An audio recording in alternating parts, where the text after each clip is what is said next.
బడిన లేఖన భాగాన్ని ఆధారం చేసుకుని కొద్ది నిమిషాలు దేవుని వాక్యాన్ని ధ్యానించడానికి ప్రయత్నము చేద్దాం. చదువుబడిన లేఖన భాగాన్ని మనం ఒకసారి గమనించినట్లయితే, యేసుక్రీస్తు వారు ప్రసంగించుచు ఒక ప్రాముఖ్యమైన విషయాన్ని ఆయన జనులతో మాట్లాడుతూ ఉన్నాడు. ఏ విషయాన్ని మాట్లాడుతూ ఉన్నాడంటే, మీ శత్రువులను ప్రేమించండి, మీ శత్రువులను ప్రేమించండి. ఈ 5వ అధ్యాయాన్ని మనము కొంచెము జాగ్రత్తగా గమనించినట్లయితే, మానవుడు నైతిక విలువలతో ఏ విధంగా జీవించాలో యేసుక్రీస్తు వారు తెలియజేస్తూ ఉన్నాడు. అనగా మానవుడు తన మనిషిగా ఈ లోకములో జన్మిస్తున్న ఈ క్రమములో ఏ విధమైనటువంటి విలువలను పాటించాలి, ఏ విధమైనటువంటి నడవడికను మానవుడు అలవరుచుకోవాలి అనే విషయాలను చాలా చక్కగా మాట్లాడుతూ ఉన్నాడు. మనము గమనించినట్లయితే, మనము ఈ 5వ అధ్యాయం మొదటి నుంచి గమనించినట్లయితే చాలా విషయాలు చెప్తూ ఉన్నాడు. కోపపడవద్దని చెప్తున్నాడు. నరహత్య కంటే కూడా కోపపడము చాలా భయంకరమైనటువంటి పాపం అని చెబుతున్నాడు. నాలుకను కంట్రోల్లో ఉంచుకోవాలి అనే విషయాన్ని చెబుతూ ఉన్నాడు. ఆ తర్వాత వ్యభిచారము చేయవద్దు అని చెబుతున్నాడు. నీ శరీర అవయవములు నిన్నేదైనా అభ్యంతరపరిచి నిన్ను పాపము చేయడానికి ప్రేరేపిస్తూ ఉంటే నీ శరీర అవయవాన్ని నువ్వు తొలగించుకోవడానికి సైతము ప్రయత్నం చేయని తెలియజేస్తూ ఉన్నాడు. అదే విధముగా ప్రమాణం చేసేటప్పుడు జాగ్రత్తగా ఉండు, ఒట్టు అనవసరమైనటువంటి పరిస్థితుల్లో ఒట్టు వేయవద్దు. అదే విధముగా ఈ యొక్క ఇతరుల మీద పగ సాధించడానికి, కీడుకు ప్రతి కీడు చేయడానికి ప్రయత్నించవద్దు. ఈ విషయాలన్నీ చెప్పిన తర్వాత ఈ 5వ అధ్యాయము ఆఖరి ఘట్టానికి వచ్చేసరికి ఆఖరి వచనములో ఒక విషయాన్ని మాట్లాడుతున్నాడు. చూడండి 48వ వచనాన్ని. మీ పరలోకపు తండ్రి పరిపూర్ణుడు గనుక మీరు పరిపూర్ణులుగా ఉండెదరు. మన పరలోకపు తండ్రి పరిపూర్ణుడు అనగా అర్థం ఏంటంటే, ఎటువంటి లోపము లేనివాడు, ఏమాత్రము కూడా మచ్చలేనటువంటి వాడు, ఏమాత్రము కూడా ఇందులో ఇది తక్కువగా ఉంది, కొదువుగా ఉంది, సరిపోలేదు అని ఎటువంటి సూచన గాని ఇవ్వాల్సిన అవసరం లేదు. అంతగా ఆయన పరిపూర్ణుడైనాడు. కాబట్టి యేసుక్రీస్తు వారు ఏం చెబుతున్నాడంటే, మీ తండ్రి ఏ విధముగా లోపము లేకుండా పరిపూర్ణుడై ఉన్నాడో, ఆయన కుమార్తెలమైనటువంటి మనలను కూడా దేవుడు పరిపూర్ణతగా ఉండాలని ఆశపడుతూ ఉన్నాడు. మన తండ్రి ఏ విధమైనటువంటి పరిపూర్ణతలో ఉన్నాడో అదే పరిపూర్ణతలోనికి రావాలని కోరుకుంటూ ఉన్నాడు. మరొక సందర్భాన్ని కూడా మనం గమనిస్తే, పేతురు గారు అంటారు, మీ పరలోకపు తండ్రి పరిశుద్ధుడై ఉన్న ప్రకారము మీరును పరిశుద్ధులై ఉండండి. అనగా దేవుడు మన నుంచి ఏమి కోరుకుంటున్నాడంటే, ఆయన ఏ విధముగా బ్రతుకుతున్నాడో, ఆయన ఏ విధముగా జీవిస్తున్నాడో అదే విధముగా మనం జీవించాలని కోరుకుంటున్నాడు. ఆయన ఎటువంటి పరిపూర్ణతలో ఉన్నాడో మనము కూడా అదే పరిపూర్ణతను సంతరించుకొని ఈ లోకంలో నైతిక విలువలను అనుసరిస్తూ బ్రతకాలని దేవాతి దేవుడు కోరుకుంటున్నాడు. నువ్వు వ్యభిచారం చేయవద్దు, నువ్వు ఒట్టు వేసుకొనవద్దు, లేకపోతే అబద్ధమైనటువంటి ప్రమాణములు చేయవద్దు, కోపగించవద్దు, నీ నోలుకను, నీ యొక్క శరీరాన్ని కంట్రోల్లో ఉంచుకో, నీ యొక్క దేహాన్ని కంట్రోల్లో ఉంచుకో. ఇవన్నీ చెప్పిన తర్వాత ఆఖరికి ఒక ప్రాముఖ్యమైన విషయాన్ని చెప్తున్నాడు. నీ శత్రువుని ప్రేమించు, నీ శత్రువుని ద్వేషించు అని ఆయన చెప్పడం లేదు. నీ శత్రువుని దూరం పెట్టు అని ఆయన చెప్పడం లేదు. లేకపోతే నీ శత్రువుని మీద వదిలేసి నీకు నచ్చినట్టుగా బ్రతుకుమని చెప్పడం లేదు. ఆయన ఏమంటున్నాడంటే, నీ శత్రువుని ప్రేమించు అంటున్నాడు. నీ శత్రువుని నీవు ప్రేమించు అంటున్నాడు. ఎందుకు ప్రేమించాలి నా శత్రువుని? ఎందుకు నా శత్రువు పట్ల నేనంతగా ప్రేమ కలిగి ఉండాలి? వాడు నా జీవితంలో ఎన్ని తప్పులు చేశాడో తెలుసా? నన్ను ఎంతగా బాధ పెట్టాడో తెలుసా? నన్ను ఎంతగా బలహీనపరిచాడో తెలుసా? నన్ను ఎంతగా క్షోభకు గురి చేశాడో, నేనెంతగా ఏడ్చానో, ఎంతగా కన్నీరు కార్చానో మీకు తెలుసా? దేవాతి దేవుడు అంటాడు, నేను ఎవరి పట్ల తారతమ్యాలు కలిగిన వాడిగా లేను. ఒకరిని ఎక్కువ వాడిగా ఒకరిని తక్కువ వాడిగా చూడడం లేదు. అందుకే ఆయన అంటాడు చూడండి, 45వ వచనంలో మనం గమనించినట్లయితే, ఆయన చెడ్డవారి మీదను మంచివారి మీదను తన సూర్యుని ఉదయింపజేసి నీతిమంతుల మీదను అనీతిమంతుల మీదను వర్షము కురిపించుచున్నాడు. ఆయనకి ఏ తారతమ్యాలు లేవు. మంచివారికి చెడ్డవారికి ఒకే రకముగా సూర్యుడు ఉదయిస్తున్నాడు. నీతిమంతులకు అవినీతిమంతులకు ఒకే రకమైనటువంటి వర్షాన్ని అనుగ్రహిస్తున్నాడు. ఒకరి మీద వర్షము, ఒకరి మీద ఎండ, లేకపోతే ఒకరికి మంచి వాతావరణాన్ని మరొకరికి చెడ్డ వాతావరణాన్ని ఇవ్వడం లేదు. అందరినీ సమానముగానే చూస్తూ ఉన్నాడు. ఆయనలో ఏ భేదము కలగలేదు. ఆయన ఎవరిని ఒకరిని ఎక్కువగా ఒకరిని తక్కువగా చూడడం లేదు. వీడు దుష్టుడు, వీడిని నేను తక్కువగా చూడాలి, వీడి పగ తెచ్చుకోవాలని ఆయన కోరుకోవడం లేదు. లేకపోతే వీడు నీతిమంతుడు, వీడిని గొప్పగా వీడిని చూద్దామనేటువంటి ఆలోచన అందరినీ ఒకే కోణంలో దేవాతి దేవుడు చూస్తున్నాడు. కారణం ఏంటంటే మనమందరము కూడా ఆయన చేత సృజించబడిన వారము, మనమందరము కూడా ఆయన చేత నిర్మించబడిన వారము, ఆయన చేత పాలించబడుతున్న వారము. అందుకే ఆయన అందరి మీద ఒకే రకమైనటువంటి దృష్టిని కలిగి ఉన్నాడు. యేసుక్రీస్తు వారు అంటారు చూడండి, 43వ వచనాన్ని మనం గమనించినట్లయితే, నీ పొరుగువాన్ని ప్రేమించి నీ శత్రువును ద్వేషింపమని చెప్పబడిన మాట మీరు విన్నారు కదా. యేసుక్రీస్తు వారు అంటున్నారు అక్కడ ఉన్నటువంటి జన సమూహముతోటి, మీ పొరుగు వారిని ప్రేమించి మీ శత్రువును ద్వేషించు. నీ శత్రువును ద్వేషించమని దేవుడు బైబిల్లో ఎక్కడగా పర్టికులర్ గా చెప్పలా. మీ పొరుగు వారిని ద్వేషించు, లేకపోతే నీ శత్రువుని ద్వేషించు అని వాడి మీద పగ తీర్చుకోమని ఎక్కడ దేవుడు పర్టికులర్ గా తెలియజేయలా. కానీ ఈ విషయాన్ని లోకము ఆ విధంగా అర్థం చేసుకుంది. లోకము నానుడి ప్రకారము పొరుగువాన్ని ప్రేమించి శత్రువుని ద్వేషించాలని అర్థం చేసుకుని చూడండి. లేవి కాండము 19వ అధ్యాయము 18వ వచనాన్ని ఒకసారి మనం గమనిస్తే, లేవి కాండము 19వ అధ్యాయము 18వ వచనము, కీడుకు ప్రతి కీడు చేయకూడదు, నీ ప్రజల మీద కోపముంచుకొనక నిన్ను వలె నీ పొరుగువానిని ప్రేమింపవలెను. దేవుని యొక్క ధర్మశాస్త్రము తెలియజేస్తుంది, కీడుకు ప్రతి కీడు చేయకూడదు, నీ ప్రజల మీద కోపముంచుకొనక నిన్ను వలె నీ పొరుగువాన్ని ప్రేమించు. ఇక్కడెక్కడైనా శత్రువును ద్వేషించమని మనకు మాట కనబడుతుందా? ఎక్కడా కనపడదు. ఎక్కడ శత్రువును ద్వేషించమనే మాట లేదు. కానీ ఆనాటి యూదులు వాళ్ళ బోధల్లో ఈ మాటను తీసుకొని వచ్చి పెట్టారు. నిన్ను వలె నీ పొరుగువాన్ని ప్రేమించు, నీ శత్రువుని ద్వేషించు. చూడండి, నిర్గమాకాండము 17వ అధ్యాయము 14 నుంచి 16 వచనాలు ఒకసారి గమనిస్తే, నిర్గమాకాండము 17వ అధ్యాయము 14 నుంచి 16. అప్పుడు యెహోవా మోషేతో ఇట్లనెను, నేను అమాలేకీయుల పేరు ఆకాశము క్రింద నుండకుండా బొత్తిగా తుడిచివేయుదును గనుక జ్ఞాపకార్థముగా గ్రంథములో దీన్ని వ్రాసి యెహోషువకు వినిపించుము. తరువాత మోషే ఒక బలిపీఠమును కట్టి దానికి యెహోవా నిస్సి అని పేరు పెట్టి, అమాలేకీయులు తమ చేతిని యెహోవా సింహాసనమునకు విరోధముగా ఎత్తిరి గనుక యెహోవాకు అమాలేకీయులతో తరతరముల వరకు యుద్ధమనెను. ఇక్కడ మనము గమనిస్తే అమాలేకీయులు దేవునికి వ్యతిరేకముగా ప్రవర్తిస్తూ దేవునికి వ్యతిరేకమైన ఆలోచనలు కలిగి ఉన్నారు. కాబట్టి అమాలేకీయులు ఇశ్రాయేలీయులకు శత్రువులైపోయినారు. ఇశ్రాయేలీయులను ద్వేషిస్తూ, ఇశ్రాయేలీయుల దేవుణ్ణి ద్వేషిస్తూ, ఆ దేవునికి అనుకూలమైన కార్యములు చేయక ప్రతికూలముగా ప్రవర్తిస్తూ ఉన్నారు. కాబట్టి వారు శత్రువులైపోయినారు. ఆ మాత్రమే కాదు, తమ చేతిని యెహోవా సింహాసనమునకు విరోధముగా ఎత్తిరి గనుక యెహోవాకు అమాలేకీయులతో తరతరముల వరకు యుద్ధము. తరతరముల వరకు అమాలేకీయులకు ఇశ్రాయేలీయులకు యుద్ధం అన్నాడు కానీ అమాలేకీయులను ద్వేషించమని చెప్పలే. చూడండి, అక్కడ ఫుట్ నోట్ లో ఏ అని రాయబడి ఉంటుంది, కింద చదువుదాం. తన చెయ్యి యెహోవా సింహాసనము వైపు నుండి తరతరముల వరకు అమాలేకీయులతో యుద్ధము. వారిరువురు మధ్య ఆ యొక్క వివాదము, వైరుధ్యం అనేది ఉంటూనే ఉంది. కానీ దేవుడు ఎక్కడ కూడా నీ శత్రువుని ద్వేషించు, నీ శత్రువుని పగదీర్చుకోవడానికి ప్రయత్నము చేయి అని ఆయన ఎక్కడా చెప్పల.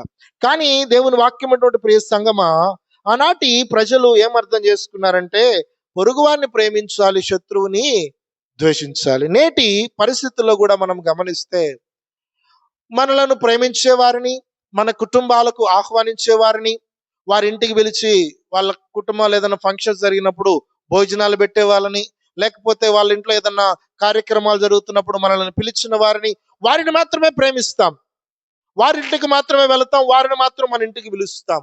కానీ మనలను శత్రువుగా అనగా, శత్రువు అంటే ఎవడంటే మన యొక్క నష్టాన్ని కోరుకునేవాడు, మనము పడిపోతే సంతోషించేవాడు, మనము బలహీనమైన పరిస్థితిలో ఉంటే ఆనందించేవాడు, మనల్ని కష్టపెట్టి నష్టపెట్టేవాడు. ఇటువంటి వారిని మీద మాత్రము పగ తీర్చుకోవడానికి ప్రయత్నం చేస్తూ ఉంటాం. దేవుని వాక్యము తెలియజేస్తుంది ఆ విధమైనటువంటి జీవితాన్ని జీవించవద్దు. 44వ వచనాన్ని చూద్దాం. నేను మీతో చెప్పున్నదేమనగా, మీరు పరలోకమందున్న మీ తండ్రికి కుమారులై ఉండనట్లు మీ శత్రువులను ప్రేమించుడి, మిమ్మల్ని హింసించు వారి కొరకు ప్రార్థన చేయుడి. మీరు పరలోకమందున్న మీ తండ్రికి కుమారులు కుమార్తెలు అవ్వాలంటే ఏం చేయాలంటున్నాడు? మీ యొక్క శత్రువులను ప్రేమించండి, వారి కొరకు, వారు హింసించిన వారి కొరకు ప్రార్థన చేయండి. ప్రేమించాలి, హింసించే వారి కొరకు ప్రార్థన చేయాలి. చాలా కఠినమైనటువంటి మాట. శత్రువుని క్షమించడం వరకు ఓకే, శత్రువుని విడిచిపెట్టడం వరకు ఓకే, కానీ ప్రేమించడము కష్టం. తిరిగి వాడిని హక్కున చేర్చుకోవడము, లేకపోతే వాడు కష్టమైన పరిస్థితిలో ఉంటే తిరిగి వాడి దగ్గరికి వెళ్ళడము, తిరిగి వాడి కొరకు ప్రార్థన చేయడం అనేది మనిషిగా మన హృదయం ఏమాత్రము సహించదు, ఒప్పుకోదు, ఏమాత్రము కూడా అది అంగీకరించదు. ఎంతసేపటికి వాడి కొరకు, వాడు బాగుండాలని ఎందుకు ప్రార్థన చేయాలి? వాడు బాగుండాలని ఎందుకు కోరుకోవాలి? వాడు పెట్టిన కష్టం మర్చిపోయినావా? వాడు తిట్టిన మాటలు మర్చిపోయినావా? వాడు చేసిన పనులు మర్చిపోయినావా? నీ బిడ్డలను ఎంత బాధ పెట్టాడు, నిన్నెంత బాధ పెట్టాడు, నీ కుటుంబాన్ని ఎంత కష్టపెట్టారు? ఆమె నిన్నేమన్నా సరిగా చూసిందా? పలానా రోజు పలానా సమయంలో నిన్ను ఇంతగా బలహీనపరిచి ఇంతగా నిన్ను నాశనం చేయడానికి కోరుకుంది కదా, ఆమె బాగుండాలని ఎందుకు కోరుకుంటావు? దేవుని వాక్యం ప్రియ సంగమా, నీవు దేవుని కుమారుడు కుమార్తెగా పిలువబడాలంటే నీ శత్రువులను ప్రేమించాలి, వారు కొరకు నీవు ప్రార్థన చేయాలి. ఇది ఆయన చెప్పి ఊరుకుండలే, దేవుడు చెప్పి ఊరుకుండలే, యేసుక్రీస్తు వారు ఆ పని చేస్తున్నాడు. చూడండి, లూకాసు వార్త 23వ అధ్యాయం 34వ వచనం. లూకాసు వార్త 23వ అధ్యాయం 34వ వచనం. యేసు, తండ్రి వీరేమి చేయుచున్నారో వీరెరుగరు కనుక వీరిని క్షమించము. ఎవరి నిమిత్తం ఆయన ప్రార్థన చేస్తున్నాడు? ఎవరికి నిమిత్తమై ఆయన వారు బాగుండాలని కోరుకుంటున్నాడు? ఆయన్ని హింసించే వారి నిమిత్తమే, ఆయన్ని చావాలి అని కోరుకునే వారి కొరకు ఆయన ప్రార్థన చేస్తూ ఉన్నాడు. ఆయన్ని చంపితే మేము ఆనందపడతాం, ఆయన చనిపోతే మేము సంతోషిస్తాం, ఆయన లేకపోతే బాగుంటది, ఆయన మాటలు మాకు నచ్చడం లేదు, ఆయన క్రియలు మాకు నచ్చడం లేదు, ఆయన బోధ మాకు నచ్చడం లేదు, ఆయన చంపేయండి, ఆయన సిలువ వేయండి, ఆయన సిలువ వేయండి అరిచిన వారి నిమిత్తమై యేసుక్రీస్తు వారు ప్రార్థన చేస్తూ ఉన్నారు. యేసుక్రీస్తు వారు, తండ్రి వీరేమి చేయుచున్నారో వీరెరుగరు కనుక వీరిని క్షమించండి, వీరికి ఏం చేస్తున్నారో తెలియదు, వీరు అజ్ఞాన దశలో ఉన్నారు, వీరిని క్షమించని ప్రార్థన చేస్తూ, కొట్టేవారి కోసం, తిట్టేవారి కోసం, శ్రమ పెట్టే వారి నిమిత్తమై యేసుక్రీస్తు వారు ప్రార్థన చేస్తూ ఉన్నారు. ఆయన్ని హేళన చేస్తున్న వారి కొరకై ప్రార్థన చేస్తూ ఉన్నాడు. నువ్వు నిజంగా రక్షకుడు అయితే, నువ్వు నిజంగా దేవుని కుమారుడు అయితే, నువ్వు ఆ యొక్క సిలువను దిగి నిన్ను నువ్వు రక్షించుకో అని హేళన చేస్తున్న వారి నిమిత్తమై మాట్లాడుతూ ఉన్నాడు. అంతకంటే గొప్ప హేళనకరమైనటువంటి పరిస్థితులను మనం ఎదుర్కొన్నామా? ఆయన దేవుడయ్యుండి కూడా, ఆయన శక్తి సామర్థ్యాలు కలిగిన వాడయ్యుండి కూడా మానవులు పెట్టేటువంటి శ్రమలకు, నిందలకు ఆయన ఓర్చుకున్నాడు. మనిషి కలుగు చేసే ప్రతి కష్టాన్ని ఆయన భరించున్నాడు, అవమానాన్ని భరించున్నాడు, నిందను భరించున్నాడు, చెంపదెబ్బలను భరించున్నాడు, కొరడా దెబ్బలు భరించున్నాడు, ముళ్ళ కిరీటాన్ని భరించున్నారు. ఆయనకి రాజవస్త్రాలు దొరికించి ఆయన యూదుల రాజును అపహాసిస్తున్నప్పటికీ కూడా ఆ అపహాసకుల యొక్క పలుకులను కూడా ఆయన భరించున్నాడు. పెద్దల సభకు ఈడ్చుకొని పోయి అక్కడ నిలువబెట్టి ఆయన మీద దోషారోపణలు చేస్తూ ఉన్నా సరే వాటన్నిటిని భరించగలిగినాడు. ఎక్కడ కూడా ఆయన తను వారి మీద కక్షను సాధించడానికి, వారిని తిరిగి ద్వేషించడానికి ఆయన ఇష్టపడలేదు. దేవుని వాక్యం అంటే ప్రియ సంగమా, దేవుని వాక్యము తెలియజేస్తుంది, నీ శత్రువుల కొరకు, నీ శత్రువులను ప్రేమించు, మీరు హింసించే వారి కొరకు ప్రార్థన చేయండి. యేసుక్రీస్తు వారు అదే జీవితాన్ని కలిగి ఉన్నాడు. చూడండి, లూకా సువార్త 6 అధ్యాయం 27 నుంచి 29 వచనాలు కూడా ఒకసారి మనం గమనిస్తే, లూకా సువార్త 6 అధ్యాయం 27 వచనము. మీతో చెప్పున్నదేమనగా, శత్రువులను ప్రేమించుడి, మిమ్మల్ని ద్వేషించు వారికి మేలు చేయుడి. ద్వేషించు వారికి మేలు చేయుడి. తదుపరి, మిమ్మల్ని ద్వేషించు వారికి మేలు చేయుడి, మిమ్మల్ని శపించు వారిని దీవించుడి, మిమ్మల్ని బాధించు వారి కొరకు ప్రార్థన చేయుడి. నేను ఒక చెంప మీద కొట్టువాని వైపునకు రెండవ చెంప కూడా త్రిప్పుము. నీ పైబట్ట ఎత్తుకొని పోవానికి నీ అంగీని కూడా ఎత్తుకొని పోకుండా అడ్డగింపకము. దేవుని వాక్యం ఇటువంటి ప్రియ సంగమా, ఇటువంటి క్రైస్తవ జీవితాన్ని కలిగి ఉండాలి. ఒక విషయాన్ని మనం ఆలోచిద్దాం. శత్రువుని ద్వేషిస్తే ఏమవుతుంది? వాడిని నాశనాన్ని కోరుకుంటే ఏమవుతుంది అంటే, మనం సంతోషంగా బ్రతకలేం, మన హృదయం ఆనందంగా ఉండదు, అది ఒక వెలితిగానే ఉంటది, సరైనటువంటి నిద్ర కూడా పట్టదు, తిన్న తిండి కూడా మన శరీరానికి సహించదు, చాలా భయంకరమైన పరిస్థితులు ఉంటాయి. ఒకసారి నా జీవితంలో జరిగిన ఒక అనుభవాన్ని మీతో పంచుకోవాలని ఆశపడుతున్నాను. ఒక నిష్కారణంగా ఒక పాస్టర్ గారు, ఆయన కూడా సేవకులే, వాళ్ళు ఆ పాస్టర్ గారు మా మీద ఒక తప్పుడు అర్జీని పెట్టి, ఏదో వారిని మేము నష్టపరుస్తున్నట్టుగా, లేకపోతే గ్రామాన్ని నష్టపరుస్తున్నట్టుగా ఒక అర్జీని ఆయన మా మీద పెట్టినాడు. దాని మీదకి ప్రభుత్వం వారు వచ్చి దాన్ని ఎంక్వైరీ చేయడం ప్రారంభించారు. అరే, అప్పుడు మాకున్న ఆలోచన ఏంటంటే, చాలా మంది వెళ్ళి ఆయనకి సపోర్ట్ గా నిలబడ్డారు, చాలా మంది మా దగ్గర సహాయం పొందుకున్నారు, చాలా మందికి మేము మేలు చేస్తాం. కానీ వీళ్ళందరూ ఎందుకు ఈ విధముగా ప్రవర్తిస్తున్నారని చాలా బాధ కలిగింది. చాలా బాధపడి, ఎందుకు ప్రభు ఇలా చేస్తున్నారని మాలో మేము అనుకున్నాం. కొన్ని ఆలోచనలు కూడా, లోకానుసారమైనటువంటి మాటలు కూడా మాట్లాడుకున్నాం. కొన్ని రోజులకి ఈ రకంగా మాట్లాడుకుంటున్న తప్పుడు పరిస్థితుల్లో, కొన్ని రోజులకి ఎవరైతే మా మీద అర్జీ పెట్టారో ఆయన ఒకరోజు ఒక నెల్లూరుకి వెళ్ళాడు, వేరే వాళ్ళతో మాట్లాడడానికి వెళ్ళాడు. వెళ్ళి అనుకోకుండా కళ్ళు తిరిగి స్పృహ తప్పి వెనకబడిపోయి తల మీద పెద్ద గాయమైంది తల మీద. అయ్యి దాదాపు 3 రోజులు ఐసీలో.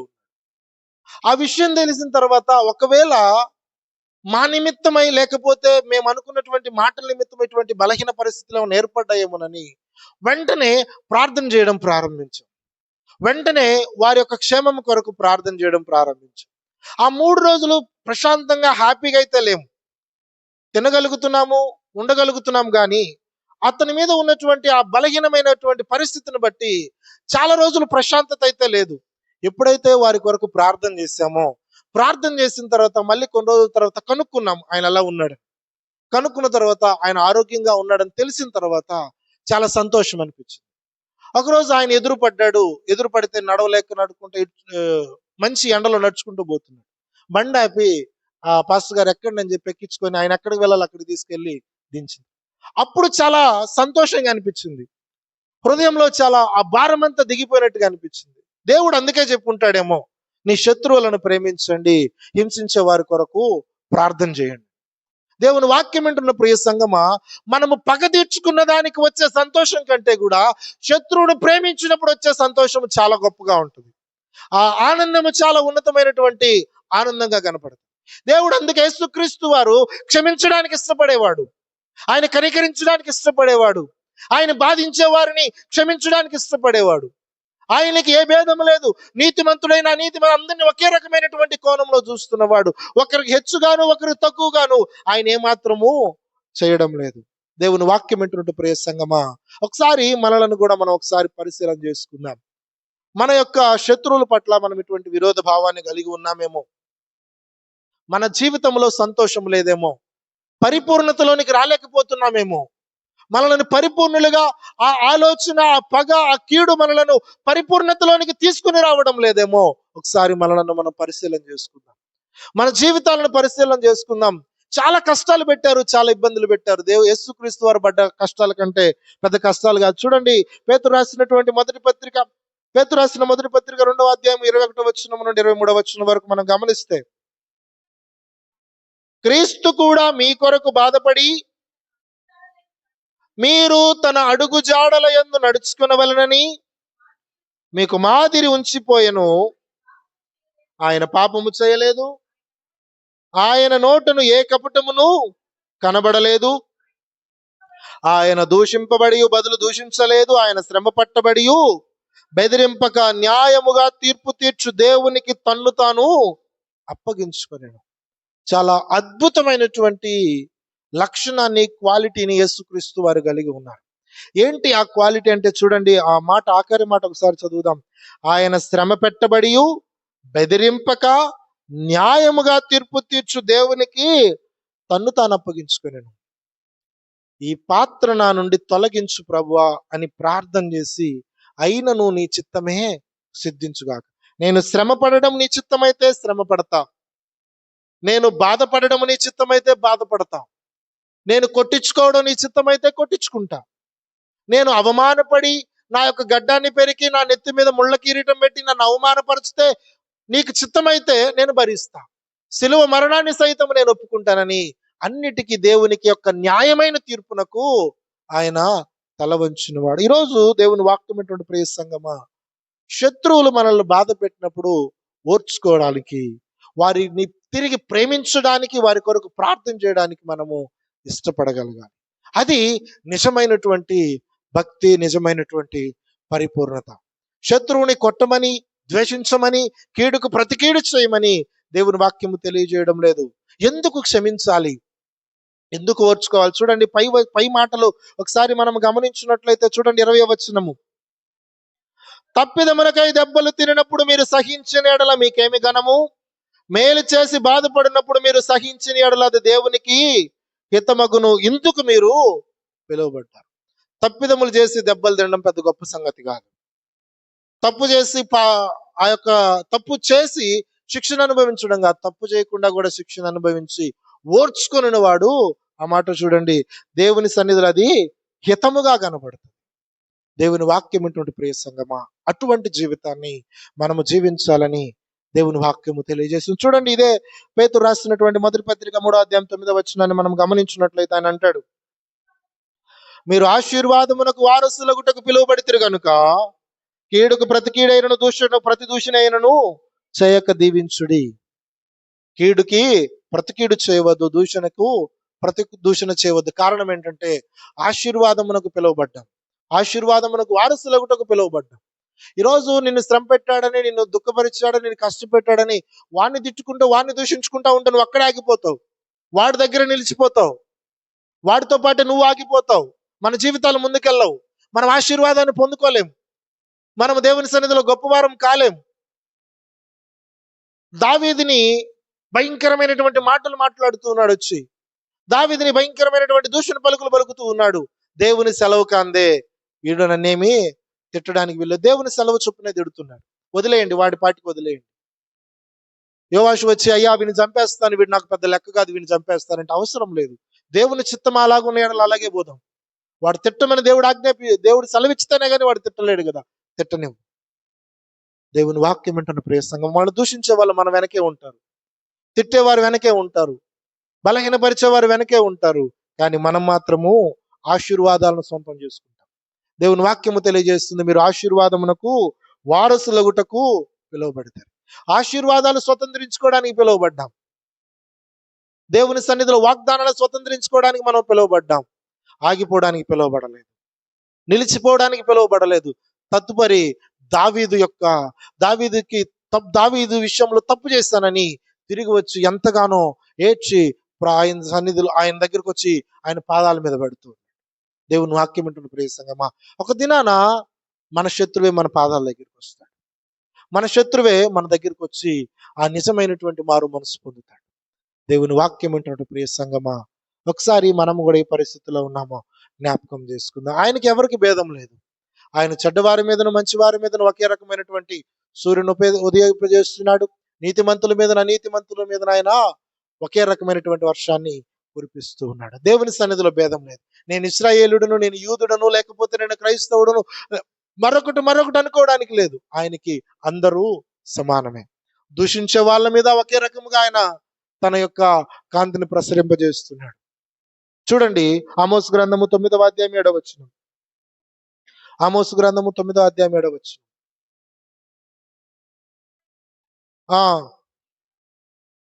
మీరును కూషీయులను నా దృష్టికి సమానులు కారా?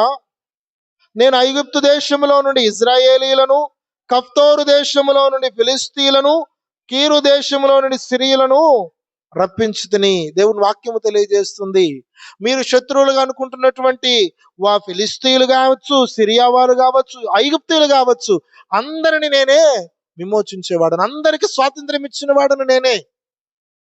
ఐగుప్తు చేతిలో నుండి నిన్ను మాత్రమే నేను బయటికి తీసుకొచ్చానా? కేవలం నిన్ను మాత్రమే మోషే నాయకత్వంలో బయటికి తీసుకొని వచ్చానా? మీకు ఆ విషయం మాత్రమే తెలుసు. మోషే మమ్మల్ని నడిపించాడు, మోషే మాకు ధర్మశాస్త్రం ఇచ్చాడు, మాకు యెహోషువ మమ్మల్ని నడిపించాడు, దావీదు మాకు రాజుగా ఉన్నాడు, మా పితరులు అబ్రహాము, ఇస్సాకు, యాకోబులని మీరు అనుకుంటున్నారు. మీకు తెలియని విషయం ఏంటంటే ఆయన అంటూ ఉన్నాడు, కఫ్తోరు దేశంలో నుండి ఫిలిస్తీయులను, కీరు దేశంలో నుండి సిరియలను రప్పించినని. మీ శత్రువులకు కూడా నేనే విమోచన ఇచ్చా, వారిని కూడా వారి యొక్క బానిసత్వంలో బయటికి తీసుకొచ్చిన వాడని నేనే. అందుకనే యేసుక్రీస్తు వారు అంటారు, చూడండి మనం చదువుకున్నటువంటి మూలవాక్యములో, చెడ్డవారి మీదను మంచి వారి మీదను ఆయన ఒకే రకమైనటువంటి సూర్యుని ఉదయింపజేస్తున్నవాడు, నీతిమంతుల మీద అనీతిమంతుల మీద ఆయన వర్షము కురిపించువాడు. మీరు మిమ్మల్ని ప్రేమించు వారినే ప్రేమించిన యెడల మీకేమి ఫలము కలుగును? సుంకరులను అలాగనే చేయుచున్నారు. సుంకరుల యొక్క భక్తి మనకొద్దు. సుంకరులు అన్యాయముగా పన్ను వసూలు చేస్తూ, అన్యాయముగా సొమ్మును లాక్కుంటూ వాళ్ళు మాత్రమే విందులు చేసుకుంటారు. సుంకరులు మాత్రమే విందులోనికి వెళ్తారు, మరెవరిని విందులోనికి రానివ్వరు.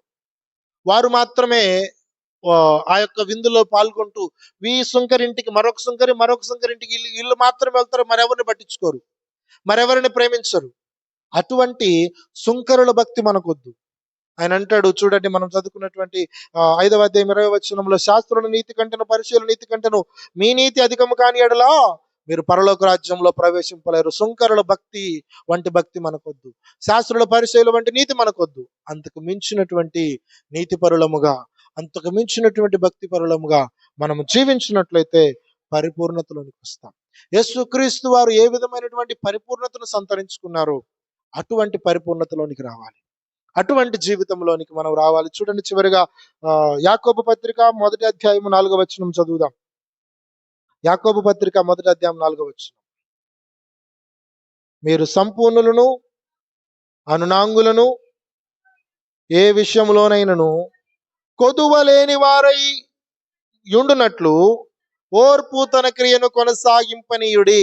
మీరు ఏ విషయంలో కూడా కొదువు లేని వారై ఉండునట్లు ఓర్పు తన క్రియను కొనసాగింపనీయుడు. ఓర్పు క్రియ జరిగించాలి, మనిషి కాదు. ఓర్చుకోవడానికి కాలమే తీర్పు తీరుస్తుంది, కాలమే ఒక నిర్ణయాన్ని తీసుకుని వస్తుంది. యేసుక్రీస్తు వారిలో ఏ కొదువ లేదు, ఏ లోపము లేదు.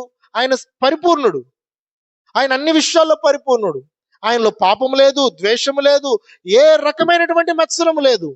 నాలో పాపం ఉన్నదని ఎవడైనా స్థాపించగలడు? ఎవరు స్థాపించలేకపోయినారు. నేటికి లోకం ప్రయత్నం చేస్తూనే ఉంది. యేసుక్రీస్తు వాళ్ళు ఏదన్నా మచ్చుందేమో చూద్దాం, యేసుక్రీస్తు వాళ్ళు ఏదన్నా లోపం ఉందేమో చూద్దామని నేటికి ప్రపంచము ప్రయత్నం చేస్తూ ఉంది. కానీ ఎవరు కూడా యేసుక్రీస్తు వారిలో లోపాన్ని పాపాన్ని చూపించలేకపోయినారు.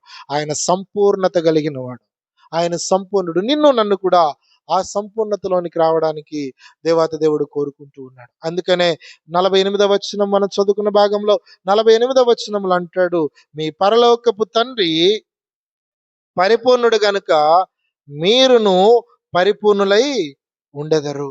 మనము పరిపూర్ణులై ఉంటాము. ఎప్పుడు ఉంటామంటే మన శత్రువులను ప్రేమించినప్పుడు, మనల్ని హింసించే వారి కొరకు ప్రార్థన చేసినప్పుడు.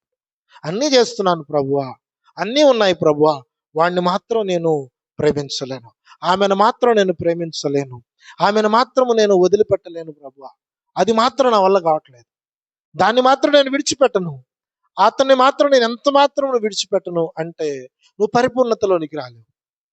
దేవుడు కోరుకునేటువంటి పరిపూర్ణతలోనికి మనం రాలేం. ఈరోజు మనం ఏ స్థితిలో ఉన్నాం ఒకసారి జ్ఞాపకం చేసుకుందాం.